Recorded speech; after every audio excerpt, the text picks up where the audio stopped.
అమ్మాయి లైఫ్ ఎలా ఉంటుందో నాకు తెలియదు కానీ 25 ఏళ్ళు దాటిన అబ్బాయి లైఫ్ మాత్రం పైకి కనబడినంత సరదాగా అయితే ఉండదు. ఓరా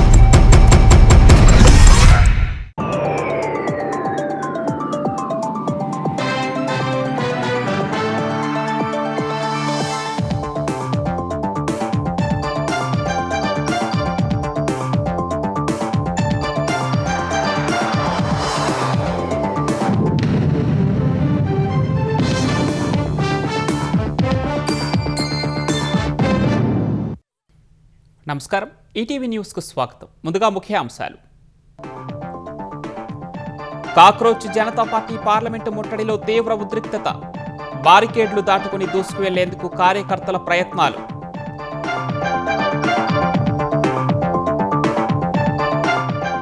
కాక్రోచ్ జనతా పార్టీ కార్యకర్తలను అడ్డుకునేందుకు పోలీసుల లాఠీ చార్జ్. బాష్ప వాయుగోళాలు ప్రయోగించిన బలగాలు.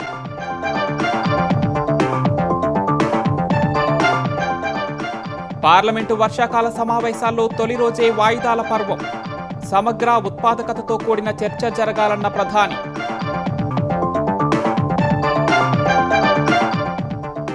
హైదరాబాద్లో ఎల్ఐజీ ఇళ్ల పథకాన్ని ప్రారంభించిన తెలంగాణ సర్కార్.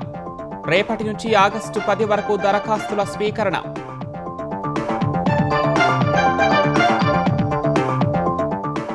ఖమ్మం జిల్లాలో పామాయిల్ ప్రాసెసింగ్ యూనిట్ ప్రారంభం. ఆయిల్ పామ్ హబ్గా తెలంగాణ మారుతోందన్న మంత్రులు.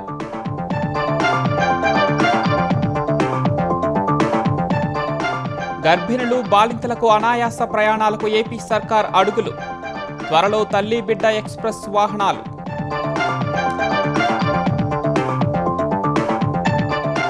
ప్రభుత్వ పాఠశాలలో స్టీమ్ రైస్ ఇచ్చేందుకు ఏపీ సర్కార్ చర్యలు. వచ్చే నెల నుంచి పాత బియ్యం ఇస్తామన్న మంత్రి నాదెండ్ల.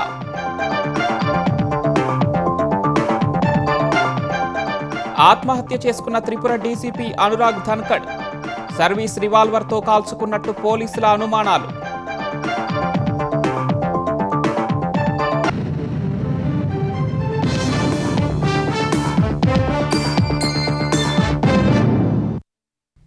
కాక్రోచ్ జనతా పార్టీ చేపట్టిన పార్లమెంటు ముట్టడి ఉద్రిక్తంగా మారింది. పార్లమెంటు వైపు దూసుకు వెళ్తున్న వేలాది మంది నిరసనకారులను అడ్డుకోవడానికి భద్రతా బలగాలు బాష్పవాయు గోళాలను ప్రయోగించాయి. ఈ పరిణామంతో శాస్త్రీ భవన్ పరిసర ప్రాంతాలన్నీ దట్టమైన పొగతో నిండిపోగా ఉద్రిక్తత వాతావరణం నెలకొంది. పార్లమెంటు పరిసరాల్లో భద్రతను కట్టుదిట్టం చేసినప్పటికీ నిరసనకారులు వివిధ మార్గాల ద్వారా లోపలికి వచ్చేందుకు యత్నించడంతో ఢిల్లీ వ్యాప్తంగా హై అలర్ట్ ప్రకటించారు. నీట్ పరీక్ష పత్రం లీకేజీకి బాధ్యత వహిస్తూ కేంద్ర విద్యాశాఖ మంత్రి ధర్మేంద్ర ప్రధాన్ రాజీనామా చేయాలంటూ కాక్రోచ్ జనతా పార్టీ ఢిల్లీలో చేస్తున్న ఆందోళనలు ఇవాళ ఉద్రిక్తంగా మారాయి. వేలాది మంది యువత సెంట్రల్ ఢిల్లీలో భారీ ఆందోళనకు దిగారు. సామాజిక కార్యకర్త సోనం వాంగ్చుక్ చేపట్టిన నిరాహార దీక్షతో ఈ నిరసనలు మరింత ఉధృతంగా మారాయి. పార్లమెంటు వర్షాకాల సమావేశాల ప్రారంభమైన వేళ సీజేపీ చేపట్టిన మార్చ్ టు పార్లమెంటు తీవ్ర ఉద్రిక్తతలకు దారితీసింది. సీజేపీ మార్చిను పోలీసులు జంతర్ మంతర్ వద్దే అడ్డుకున్నారు. కొందరు నిరసనకారులు బారికేడ్లను ఛేదించుకొని వెళ్లేందుకు ప్రయత్నించగా పార్లమెంటు స్ట్రీట్ సమీపంలో భద్రతా బలగాలు లాఠీచార్జ్ చేశాయి. ఈ క్రమంలోనే కొందరు పోలీసులు సీజేపీ మద్దతుదారులకు గాయాలయ్యాయి. మండీ హౌస్ మెట్రో స్టేషన్ నుంచి జంతర్ మంతర్ వైపు భారీ ర్యాలీగా బయలుదేరిన నిరసనకారులను పోలీసులు అడ్డుకున్నారు. కేంద్ర ప్రభుత్వానికి వ్యతిరేకంగా నినాదాలు చేస్తూ ముందుకు వెళ్తున్న నిరసనకారులను చెదరగొట్టడానికి పోలీసులు లాఠీచార్జ్ చేశారని ప్రత్యక్ష సాక్షులు తెలిపారు.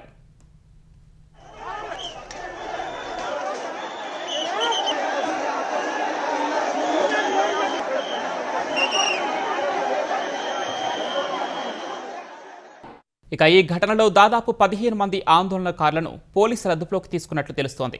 ఆందోళనకారులు పార్లమెంటు వైపు వెళ్లకుండా అడ్డుకోవడానికి, శాంతి భద్రతలను కాపాడటానికి భారీ సంఖ్యలో పోలీసు బలగాలను, మఫ్టీలో ఉన్న అధికారులను ఆ ప్రాంతమంతా మోహరించారు.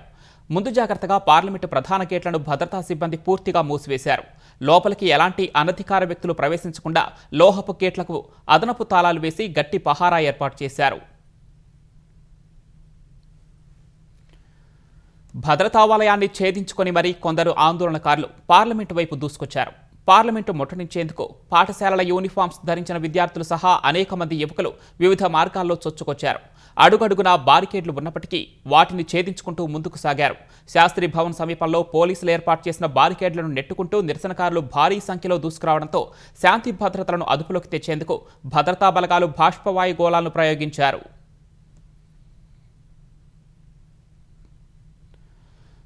Constitution club, reserve bank, Patel Chowk, transport Bhavan, parliament street ప్రాంతాల్లో ఆందోళనకారులు బైఠాయించారు. ఫలితంగా ఎక్కడికక్కడ ట్రాఫిక్ జామ్ అయింది. రిజర్వ్ బ్యాంకు వద్ద ఆందోళనకారులను చెదరగొట్టేందుకు పోలీసులు స్వల్పంగా లాఠీచార్జ్ చేశారు. 7 ఆందోళనకారులను పోలీసులు అదుపులోకి తీసుకున్నారు. ఆందోళనకారులను చెదరగొట్టేందుకు భద్రతా బలగాలు లాఠీలు, బాష్పవాయువు ఉపయోగించడంతో తీవ్ర ఉద్రిక్తత నెలకొంది. ఈ ఘర్షణల్లో పలువురు పోలీసులతో పాటు నిరసనకారులకు గాయాలయ్యాయి.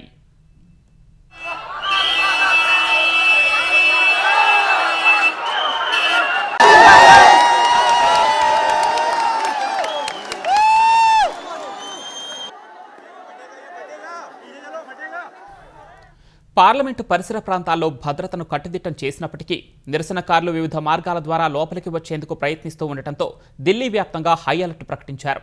ఢిల్లీ మెట్రోకు చెందిన 5 స్టేషన్లను తాత్కాలికంగా మూసివేశారు. పలు ప్రాంతాల్లో ఇంటర్నెట్ సేవలను నిలిపివేశారు. మరోవైపు కేంద్రం హోంమంత్రి అమిత్ షా, కేంద్ర విద్యాశాఖ మంత్రి ధర్మేంద్ర ప్రధాన్తో భేటీ కావడం ప్రాధాన్యం సంతరించుకుంది.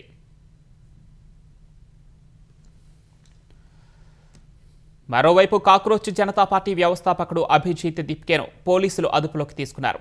శాంతియుతంగా నిరసన తెలుపుతున్న వారిపై పోలీసులు దారుణంగా దాడి చేస్తున్నారని, విద్యార్థులకు మద్దతుగా ఎంపీలు నిలబడాలని సీజేపీ ప్రతినిధి సౌరవ్ దాస్ కోరారు. పార్లమెంటు వర్షాకాల సమావేశాలు సజావుగా, ఉత్పాదకంగా సాగాలని ప్రధాని నరేంద్ర మోదీ ఆకాంక్షించారు.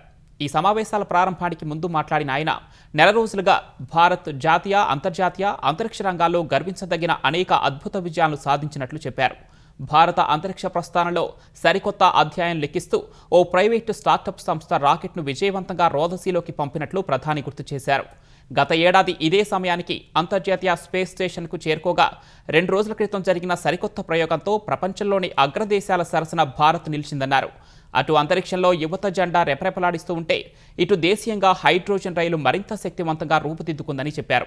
ఈ విజయాల పరంపర ప్రతి పౌరుడి గుండెను గర్వంతో నింపుతోందని, ప్రపంచ యువనికపై భారత స్థానాన్ని మరింత పటిష్టం చేసిందని మోదీ పేర్కొన్నారు. ఇదే ఉత్సాహంతో దేశాన్ని కలిసికట్టుగా అభివృద్ధి పథంలో ముందుకు తీసుకువెళ్లే విధంగా ఎంపీలంతా సభలో బాధ్యతాయుతంగా వ్యవహరించాలని ప్రధాని ఆకాంక్షించారు. देश ने स्पीड पकड़ ली है और संसद का स्पिरिट उस स्पीड में नई ऊर्जा भर सकता है. सकारात्मक स्पिरिट राष्ट्र के लक्ष्यों को प्राप्त करने के लिए बहुत आवश्यक होता है. हमारे सदन में बहुत अनुभवी सांसद भी है, दल उनका कोई भी हो, उनके पास एक लंबा अनुभव है. ऐसे समय में उनके अनुभव की, उनके ज्ञान की संसद को भी जरूरत है, देश को भी जरूरत है. और इसके लिए संसद का चलना, सार्थक चर्चा होना, मिलजुल करके देश को आगे ले जाने के संकल्प लेना, ये मैं समझता हूं कि बहुत ही समय की मांग है. హైదరాబాద్ మహానగరంలో అల్పాదాయ వర్గాల వారికి హౌసింగ్ పథకాన్ని తెలంగాణ సర్కార్ లాంఛనంగా ప్రారంభించింది. సచివాలయంలో మంత్రులు పొంగులేటి శ్రీనివాసరెడ్డి, పొన్నం ప్రభాకర్, శ్రీధర్ బాబు, అజారుద్దీన్ పథకాన్ని ప్రారంభించారు. క్యూర్ పరిధిలో ఇల్లు, స్థలం లేని అల్పాదాయ వర్గాల వారు ఈ పథకానికి రేపటి నుంచే దరఖాస్తు చేసుకోవచ్చని మంత్రులు ప్రకటించారు. హైదరాబాద్ కోర్ అర్బన్ పరిధిలో అల్పాదాయ వర్గాల ప్రజల కోసం ఫ్లాట్ల నిర్మాణ పథకాన్ని సచివాలయంలో తెలంగాణ గృహ నిర్మాణ శాఖ మంత్రి పొంగులేటి శ్రీనివాసరెడ్డి, మంత్రులు పొన్నం ప్రభాకర్, శ్రీధర్ బాబు, అజారుద్దీన్ ప్రారంభించారు. జీహెచ్ఎంసీ, సైబరాబాద్, మల్కాజ్గిరి మున్సిపల్ కార్పొరేషన్ల పరిధిలో 1,00,000 ఫ్లాట్లను నిర్మించాలని ప్రభుత్వం నిర్ణయించింది. క్యూర్ పరిధిలోని 26 అసెంబ్లీ నియోజకవర్గాల్లో బహుళాంతస్తుల భవనాలు నిర్మించనున్నారు. ఒక్కో టవర్లో 10 ఫ్లోర్లు, అంతస్తుకు 12 ఫ్లాట్లు నిర్మించేలా ప్రణాళికను రూపొందించారు. తొలి విడతలో నియోజకవర్గానికి 500 ఫ్లాట్ల చొప్పున నిర్మించాలని నిర్ణయించారు. గరిష్ట వార్షిక ఆదాయం 6 లక్షలు ఉండి ఇల్లు, స్థలం లేనివారు అర్హులని మంత్రి పొంగులేటి వివరించారు. రేపటి నుంచి ఆగస్టు 10 వరకు దరఖాస్తులు తీసుకుంటామన్నారు. దరఖాస్తు ఫీజు 100 రూపాయలు, ఈఎండి 10,000 చెల్లించాలని చెప్పారు. ఫ్లాటు రాని వారికి ఈఎండి 10,000 తిరిగి చెల్లిస్తామన్నారు. ప్రభుత్వం ఉచితంగా స్థలం ఇవ్వడంతో పాటు 5 లక్షల సబ్సిడీ ఇస్తుందన్నారు. లబ్ధిదారుల వాటా సుమారు 6 లక్షలుగా హౌసింగ్ బోర్డు నిర్ణయించింది. ఫ్లాట్ 10 ఏళ్ల పాటు అమరాదని, అద్దెకు ఇవ్వరాదని షరతు విధించినట్లు మంత్రి పొంగులేటి తెలిపారు. అవసరాల కోసం బ్యాంకులో తనఖా పెట్టుకునేలా అవకాశం కల్పించినట్లు చెప్పారు. క్యూర్ ప్రాంతంలో ఇళ్ల నిర్మాణం నిరంతర ప్రక్రియ అని మంత్రి పొంగులేటి వెల్లడించారు. ఇళ్ల స్థలం లేని నిరుపేదలు ఎవరైతే కొన్ని దశాబ్దాలుగా ఈ క్యూర్ ప్రాంతంలో నివసిస్తున్నారో వారి ఆశలను కూడా నెరవేర్చాలని ఈ ఇందిరమ్మ ప్రభుత్వంలో ఏ రకమైన ఆపేక్ష లేకుండా ఆ పేదవాడు నివసించే ప్రాంతంలోనే ఆ గడ్డ మీదనే ఇల్లు ఇవ్వాలని నిర్ణయించి క్యూర్ ప్రాంతంలో ఉండే ప్రతి నియోజకవర్గాన్ని ఒక యూనిట్ గా తీసుకొని ఆ నియోజకవర్గంలోని హౌసింగ్ బోర్డు, హౌసింగ్ డిపార్ట్మెంట్ కి సంబంధించిన స్థలాలే కాకుండా రెవెన్యూ, పోలీసు, మిగిలిన శాఖలకు సంబంధించిన స్థలాలను కూడా సేకరించి ఇళ్ళిచ్చే కార్యక్రమం శ్రీకారమే ఈ రోజు ఈ 1,00,000 ఇళ్లకాయ లాంఛనంగా ప్రారంభించే కార్యక్రమం బ్రోచర్స్ కనుక ఇతరత్ర. మీ సేవ వాట్సాప్ వెబ్సైట్ ద్వారా దరఖాస్తులు చేసుకోవచ్చని మంత్రి శ్రీధర్ బాబు వివరించారు. గతంలో ఎల్ఐజీ, ఎంఐజీ హౌసింగ్ కాంగ్రెస్ హయాంలోనే నిర్మించామన్న మంత్రి మళ్లీ చాలా రోజుల తర్వాత ప్రజలకు అవకాశం వచ్చిందని వివరించారు. 5 లక్షల ప్రభుత్వ సబ్సిడీ, దానికి తోడు అన్డివైడెడ్ షేర్ ఆఫ్ ల్యాండ్. కొన్ని ప్రాంతాల్లో 20 లక్షలు ఉండొచ్చు, కొన్ని ప్రాంతాల్లో 50 లక్షలు ఉండొచ్చు, కొన్ని ప్రాంతాల్లో ₹1 కోటి కూడా ఉండొచ్చు. అవన్నిటిని కూడా ప్రభుత్వమే భరించి ఈరోజు అందజేస్తా ఉన్న వైనం ఎక్కడ ఏ రాష్ట్రంలో లేదు. సో లోవర్ ఇన్కమ్ గ్రూప్స్ కు సంబంధించి కాంట్రాక్ట్ అవుట్ సోర్సింగ్ ఎంప్లాయీస్, ప్రభుత్వ డిపార్ట్మెంట్ లో పబ్లిక్ సెక్టర్ అండర్టేకింగ్ లో పనిచేస్తా ఉన్న వారు కూడా ఎలిజిబుల్. శానిటేషన్ వర్కర్స్ కూడా అర్హులు. దానికి సంబంధించి సులువుగా అప్లికేషన్ జరగాలని మీ సేవా ప్లాట్ఫామ్ అప్లికేషన్ ఫామ్ కూడా ఇచ్చి వారికి అందుబాటులో ఉండే ప్రయత్నం చేశాం. Caste, salary, service certificates upload చేయక్కర్లేదు. ప్రక్రియ ట్రాన్స్పరెంట్ విధానంతో జరుగుతుంది. కర్షకులు పండించే పంటలకు విలువ జోడించే పరిశ్రమలను ఏర్పాటు చేసినప్పుడే రైతు రాజుగా ఎదుగుతాడని తెలంగాణ ఉప ముఖ్యమంత్రి భట్టి విక్రమార్క స్పష్టం చేశారు. రైతులు పామాయిల్ వంటి హార్టికల్చర్ పంటల వైపు మళ్లాలని మరోసారి విజ్ఞప్తి చేశారు. ఖమ్మం జిల్లా కొణిచెర్ల మండలం అంజనాపురం గ్రామంలో 300 కోట్లతో 113 ఎకరాల్లో ఏర్పాటు చేసిన గోద్రేజ్ అగ్రోవెట్ ఆయిల్ పామ్ పరిశ్రమను మంత్రి తుమ్మలతో కలిసి భట్టి విక్రమార్క ప్రారంభించారు. పామాయిలే కాకుండా సీడ్ను గోద్రేజ్ ఉత్పత్తి చేసి దేశమంతటికీ కొణిచెర్ల నుంచి పంపిణీ చేస్తుందని ఉప ముఖ్యమంత్రి తెలిపారు. రాబో రోజుల్లో కొణిచెర్ల మండలం ఆగ్రో బేస్డ్ పరిశ్రమలకు హబ్గా మారుతుందని విశ్వాసం వ్యక్తం చేశారు. ఒక్క పామాయిలే కాకుండా ఇతర పంటలకు సంబంధించిన పరిశ్రమలు కూడా ఏర్పాటు చేయాలని గోద్రేజ్ సంస్థకు భట్టి విక్రమార్క విజ్ఞప్తి చేశారు. భవిష్యత్తులో గార్డెన్స్ వారు విస్తరించేటువంటి ఏ యాక్టివిటీకైనా we will extend all kinds of cooperation support, expand our activities not only with palm oil industry. Even our district is based on mostly chili, cotton, paddy, other products also they cultivate more and more here. You can think about, based on those things also, seriously what best agro-based industries you can think about it. రైతుల ఆర్థిక స్థితిగతులు మెరుగుపడాలి అంటే తప్పనిసరిగా value added products based industries పెట్టే దానికి పనికొచ్చేటువంటి ఉత్పత్తులు పండించడమే కాకుండా మనం కూడా కమర్షియల్ క్రాప్స్లోకి వెళ్ళి ఆర్థిక వ్యవస్థను బలోపేతం చేసుకుంటూ మనం కూడా పెరిగిన రైతు రాజుగా ఎదుగుతాడు. రైతే రాజుగా ఎదగాలనేదే ఈ రాష్ట్ర ప్రభుత్వం యొక్క లక్ష్యం, ఆశయం కూడా.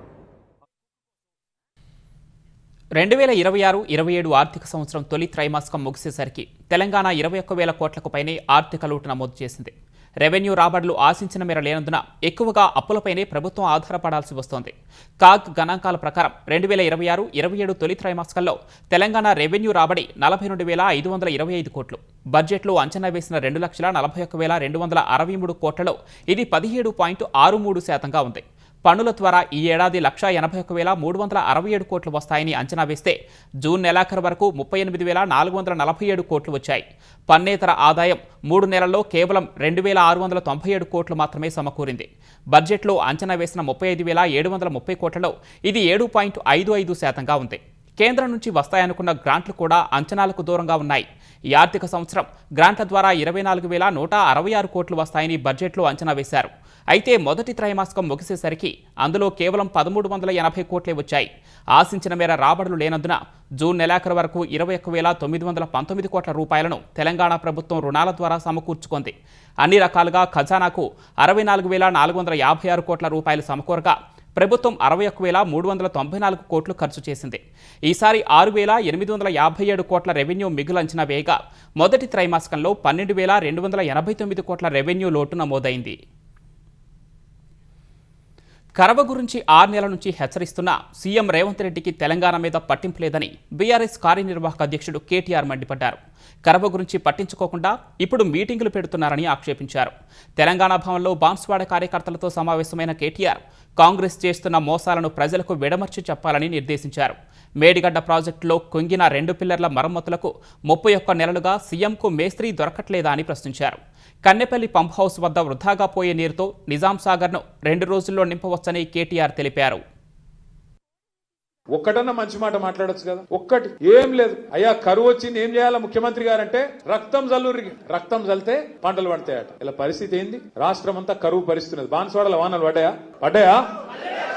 కానీ మీకు ఉపాయం తెలుసా? కేసీఆర్ ఎంత గొప్పగా ఆలోచన చేసిండో. కాళేశ్వరం దగ్గర ఏదైతే నీళ్లు ఇలా కిందికి ఉత్తగా సముద్రంలోకి పోతున్నాయో, ఎక్కడైతే ఇలా కరువు ఉన్నా కూడా కింద నీళ్లు పోతున్నాయి గోదావరిలో, అక్కడ కట్టిండు కేసీఆర్ పంప్ హౌస్. ఆ పంప్ హౌస్ కాడ ఇలా రేవంత్ రెడ్డి చేయాల్సిందల్లా బటన్ నొత్తాలి, అంతే. ఏం పీకేదేం లేదు, నువ్వు పోయి బటన్ నొత్తాలి. ఒక్క బటన్ నొత్తితే పంపు చాలు చేస్తే ఇలా మీ నిజాం సాగర్ నిండుతుంది, మీ చెక్ డ్యామ్లు నిండుతాయి, మీ ఎస్ఆర్ఎస్పీ ప్రాజెక్టు మొత్తం నింపే. మరి మొత్తం ఉపాయం అంతా కేసీఆర్ చేసిపోయింది. ఇవాళ ఈయనకు ఒక్కటే అడ్డం వస్తున్నది. ఏంటిది? ఈయన చెప్పిన అబద్ధమైన అడ్డం వస్తుంది. ఇన్ని రోజులు ఏమబద్ధం చెప్పిండు? కాళేశ్వరం కూలేశ్వరం అయిపోయింది అన్నాడు. మొన్న మేము బోతిమి చూపెడుతుంది, నేను మా ప్రశాంత్ అన్న అందరం బోతిమి చూపెడుతుంది. ఏమిటిది? ఆడ 1,00,000 క్యూసెక్కుల నీళ్లు పోతున్నాయి. 1,00,000 క్యూసెక్కులు అంటే 9 టీఎంసీలు, అంటే 2 రోజులలో మీ నిజాం సాగర్ నింపచ్చు. గన్ని నీళ్లు పోతున్నాయి కింద. మాతా శిశు సంక్షేమానికి ఏపీ సర్కార్ అత్యున్నత ప్రాధాన్యమిస్తోంది. గర్భిణులు, బాలింతలు, నవజాత శిశువులకు మరింత నాణ్యమైన, సురక్షితమైన రవాణా సేవలను అందించేందుకు కొత్తగా తల్లి బిడ్డ ఎక్స్ప్రెస్ వాహనాలను అందుబాటులోకి తెచ్చింది. ఈ వాహనాలు ముఖ్యమంత్రి చంద్రబాబు సీఎం క్యాంపు కార్యాలయంలో పరిశీలించారు. ప్రజలకు ఈ సేవలపై స్పష్టమైన అవగాహన కలిగేలా ప్రభుత్వ సంక్షేమ కార్యక్రమాల్ని ప్రతిబింబించేలా రూపొందించిన బ్రాండింగ్ డిజైన్లకు ముఖ్యమంత్రి ఆమోదం తెలిపారు. ప్రభుత్వ ఆసుపత్రుల్లో ప్రసవించిన బాలింతలు, వారి నవజాత శిశువులు, సహాయకులను ఉచితంగా వారి ఇళ్లకు చేర్చడం సహా అధిక ప్రమాద గర్భిణులు, తీవ్ర రక్తహీనతో బాధపడే గర్భిణులు, వైద్య పరీక్షల కోసం ఆసుపత్రులకు వచ్చే గర్భిణులకు ఈ వాహనాలతో రవాణా సేవలు అందించనున్నారు. ప్రతి వాహనంలో జీపీఎస్ ట్రాకింగ్ వ్యవస్థ ఏర్పాటు చేయడం ద్వారా రియల్ టైం పర్యవేక్షణకు అవకాశం కల్పించారు. రాజకీయంగా ఉనికి కోసమే పార్టీ కార్యకర్తల్ని జగన్ రెచ్చగొడుతున్నారని ఆంధ్రప్రదేశ్ బీసీ సంక్షేమ శాఖ మంత్రి సవిత ఆరోపించారు. వైసీపీని ప్రజలు మర్చిపోతున్నారని ఆమె చెప్పారు. సత్యసాయి జిల్లా పెనుకొండ నారాయణమ్మ కాలనీలో 30 లక్షల రూపాయలతో నిర్మించే అంగన్వాడీ భవనానికి మంత్రి భూమి పూజ చేశారు. దర్గాపేటలో 23 లక్షలతో నిర్మించిన సీసీ రోడ్డును ప్రారంభించారు. జగన్ శవ రాజకీయాలు మానుకోవాలని మంత్రి సవిత హితవు పలికారు. గతంలో మహిళలపై జరిగిన దాడులన్నీ వైసీపీ ప్రభుత్వంలో మేము రాష్ట్రపతి గారికి తీసుకెళ్లి పెద్ద డైరీ ఇచ్చొచ్చాం. ఆ రోజు జగన్మోహన్ రెడ్డి గారికి మహిళలన్నా కనపడలే, కాపులన్నా కనపడలే, రెడ్లన్నా కనపడలే, బడుగు బడిహీన వర్గాలన్నా ఆ రోజు జగన్మోహన్ రెడ్డి గారికి కనిపించలేదు. ఈరోజు శవ రాజకీయాలు, చిల్లర రాజకీయాలు, మరి వాళ్ళ పార్టీ ఉనికి కోసం చేస్తుంది. ఇంకా వైసీపీ పార్టీ ఉందని వాళ్ళు అనుకుంటున్నారే తప్ప ప్రజలు వైసీపీ పార్టీ లేదు, వైసీపీ పార్టీ రాదు, అయిపోయింది, వైసీపీ పార్టీ క్లోజ్ అయిపోయిందని ప్రజలు క్లారిటీగా ఉన్నారు. ఎందుకంటే అభివృద్ధిని చూస్తున్నారు. రపరప నరుకుతామంటే ఆంధ్రప్రదేశ్ ప్రజలు ఎవరు భయపడరు. ప్రభుత్వ పాఠశాలల్లో విద్యార్థులకు పౌష్టికాహారం అందించేందుకు త్వరలోనే స్టీమ్ రైస్ అందిస్తామని ఆంధ్రప్రదేశ్ పౌర సరఫరాల శాఖ మంత్రి నాదెండ్ల మనోహర్ చెప్పారు.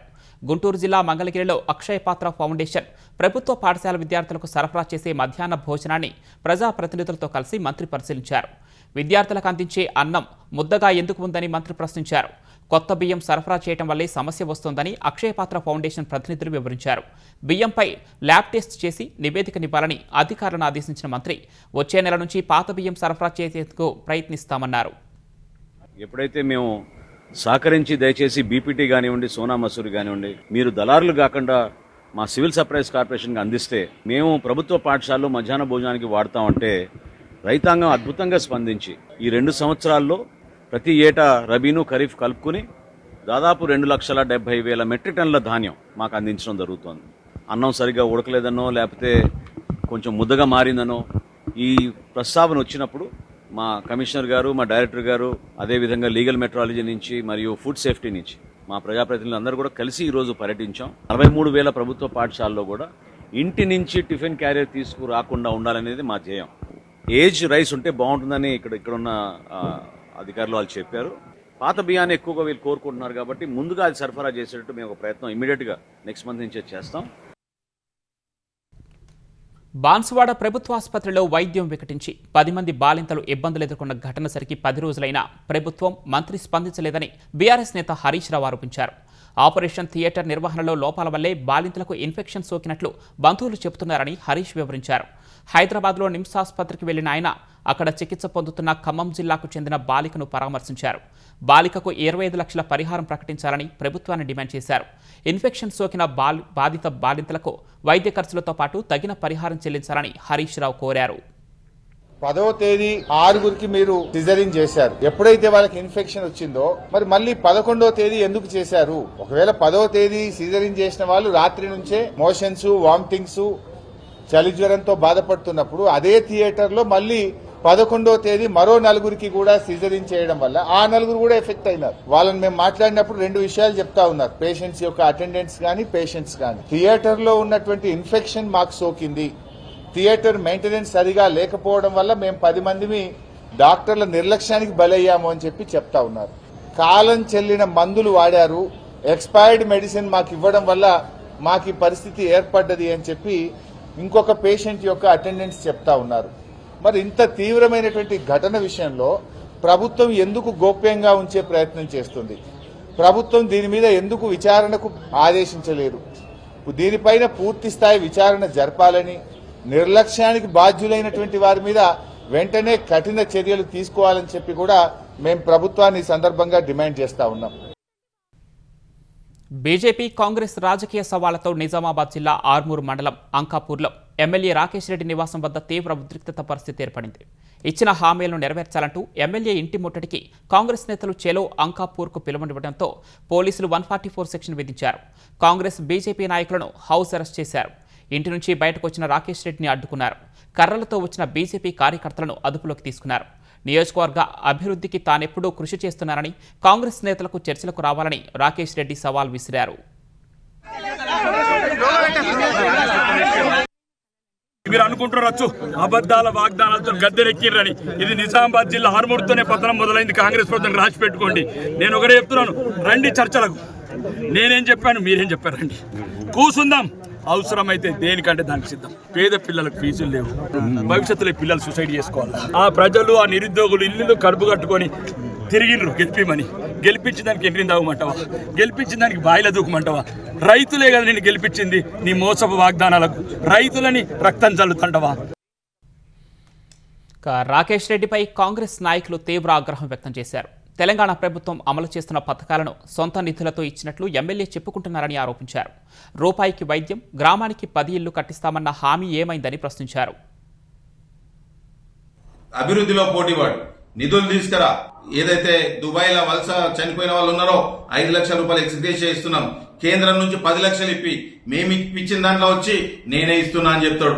ఇందిరమ్మ ఇల్లు మేము 3,500 ఇండ్లు ఇస్తే నేనే తెచ్చినా అంటాడు. 700 కోట్లు నిధులు తెచ్చినా అని చెప్పి అబద్ధపు మాటలు మాట్లాడతాడు. గతంలో ఎలక్షన్లు ఎట్లయితే అబద్ధం చెప్పి ఎమ్మెల్యేనవో మళ్ళీ ఆ రకంగా చేయాలనుకుంటే మాత్రం కబాదార్ కొడక నిన్ను ఆర్మూరు నుంచి ప్రజలు తరిమి కొడతారని చెప్పి తెలియజేస్తున్నా. లైంగిక ఆరోపణలు ఎదుర్కొంటున్న ట్రైనీ ఐపీఎస్ ఉదయ్ కృష్ణారెడ్డి ఆత్మహత్యాయత్నం చేశారు. నిన్న హైదరాబాద్ మోతీనగర్లోని తన బంధువు ఇంటికొచ్చిన ఉదయ్ కృష్ణారెడ్డి ఉదయం ఆత్మహత్యాయత్నం చేశారు. గమనించిన బంధువులు వెంటనే ఆయన్ను ఎస్ఆర్ నగర్లోని ప్రైవేట్ ఆసుపత్రికి తరలించారు. ఆయనకు ఐసీయూలో చికిత్సను అందిస్తున్నారు. ఆసుపత్రికి వచ్చినప్పుడు ఉదయ్ స్పృహలో లేరని ఆసుపత్రి డాక్టర్ రవిశంకర్ తెలిపారు. ఉదయ్ కడుపు శుభ్రం చేశామన్న డాక్టర్ స్టమక్ వాష్లో ఏమీ కనపడలేదన్నారు. నమూనాల నివేదిక వచ్చాక ఆయన ఏం తీసుకున్నారనేది తెలుస్తుందని చెప్పారు. ఉదయ్ బెడ్ పక్కన ఆల్కహాల్, శానిటైజర్ బాటిల్ ఉందని వాళ్ళ సోదరుడు చెప్పారని డాక్టర్ రవిశంకర్ వివరించారు. కాగా ఉదయ్ కృష్ణారెడ్డిపై లైంగిక ఆరోపణల కేసులో పోలీసుల దర్యాప్తు కొనసాగుతోంది. ఉదయ్పై ఆరోపణలన్నీ నిరాధారమైనవని ఆయన సోదరుడు ప్రణయ్ కృష్ణారెడ్డి అన్నారు. ఈ ఉదయం ఉదయ్ కృష్ణారెడ్డి కూడా తనపై వచ్చిన ఆరోపణలను ఖండిస్తూ సామాజిక మాధ్యమం ఇన్స్టాలో ఓ పోస్ట్ పెట్టారు. అమెరికా ఇరాన్ దాడులతో మధ్యప్రాచ్యం అట్టుడుకుతూనే ఉంది. ఇరాన్పై వరుసగా 9వ రోజు దాడులు చేసినట్లు అమెరికా ప్రకటించింది. హర్మోస్ జలసంధిలో వాణిజ్య నౌకలపై దాడులు చేసే ఇరాన్ సామర్థ్యాన్ని దెబ్బతీయటమే లక్ష్యమంటూ తబ్రిజ్, చబహార్, కొనరక్, బందర్ మహర్షహర్, బందర్ ఇమాం ఖొమేనీ నగరాల్లో భారీ పేలుళ్లు జరిపింది. ఈ మేరకు స్థానిక మీడియా తెలిపింది.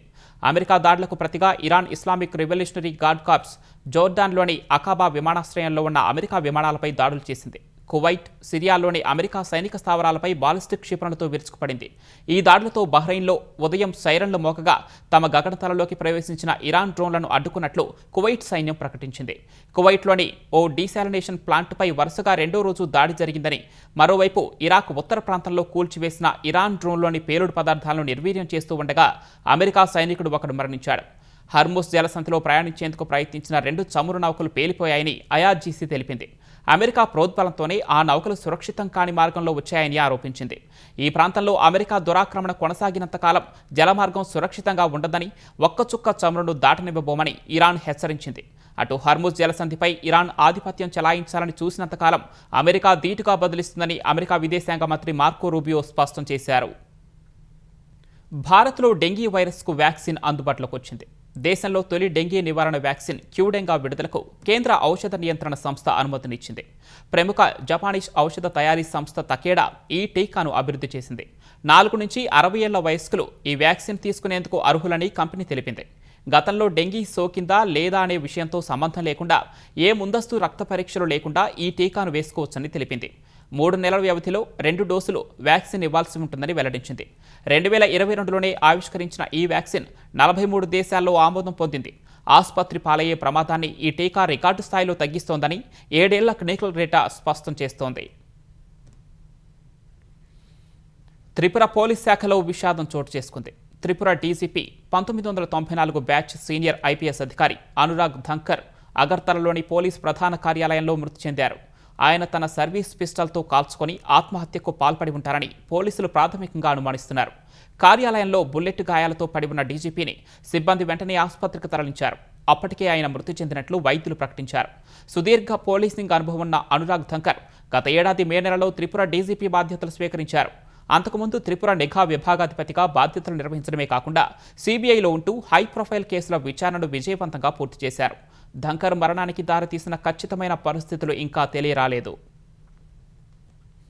జమ్మూ కాశ్మీర్ దోడా జిల్లాలోని NH 244 జాతీయ రహదారిపై ప్రయాణిస్తున్న వాహనాలపై పెద్ద ఎత్తున కొండ చర్యలు విరిగిపడ్డాయి. ఈ ప్రమాదంలో 2 వ్యక్తులు అక్కడికక్కడే మృతి చెందగా మరో 5గురు తీవ్రంగా గాయపడ్డారు. సమాచారం అందిన వెంటనే స్థానిక పోలీసులు, సహాయక సిబ్బంది కలిసి శిథిలాల్లో చిక్కుకున్న ప్రయాణికులను సురక్షితంగా రక్షించారు. NH 244పై పెద్ద ఎత్తున రాళ్లు, మట్టి పడిపోవడంతో రాకపోకలు పూర్తిగా నిలిచిపోయాయి. గాయపడిన వారిని చికిత్స నిమిత్తం ఆసుపత్రికి తరలించారు. వాతావరణం ప్రతికూలంగా ఉండటంతో ఇలాంటి ప్రమాదాలు మళ్లీ జరిగే అవకాశం ఉందని అధికారులు హెచ్చరిస్తున్నారు. ప్రజలు అప్రమత్తంగా ఉండాలని సూచించారు. ముఖ్యాంశాలు మరొకసారి. కాక్రోచ్ జనతా పార్టీ పార్లమెంటు ముట్టడిలో తీవ్ర ఉద్రిక్తత. బారికేడ్లు దాటుకుని దూసుకు వెళ్లేందుకు కార్యకర్తల ప్రయత్నాలు.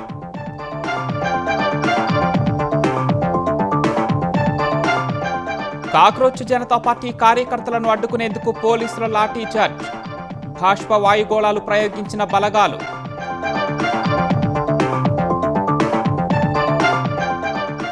పార్లమెంటు వర్షాకాల సమావేశాల్లో తొలి రోజే వాయిదాల పర్వం. సమగ్ర ఉత్పాదకతతో కూడిన చర్చ జరగాలన్న ప్రధాని.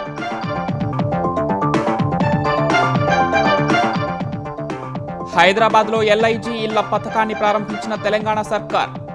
రేపటి నుంచి ఆగస్టు 10 వరకు దరఖాస్తుల స్వీకరణ.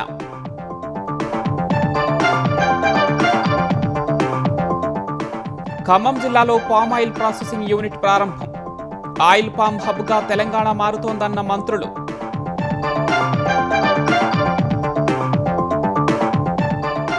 గర్భిణులు, బాలింతలకు అనాయాస ప్రయాణాలకు ఏపీ సర్కార్ అడుగులు. త్వరలో తల్లి బిడ్డ ఎక్స్ప్రెస్ వాహనాలు.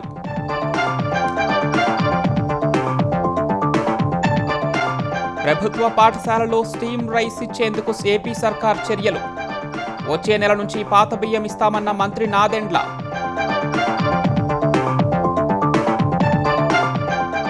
ఆత్మహత్య చేసుకున్న త్రిపుర డీసీపీ అనురాగ్ ధన్కడ్. సర్వీస్ రివాల్వర్తో కాల్చుకున్నట్టు పోలీసుల అనుమానాలు.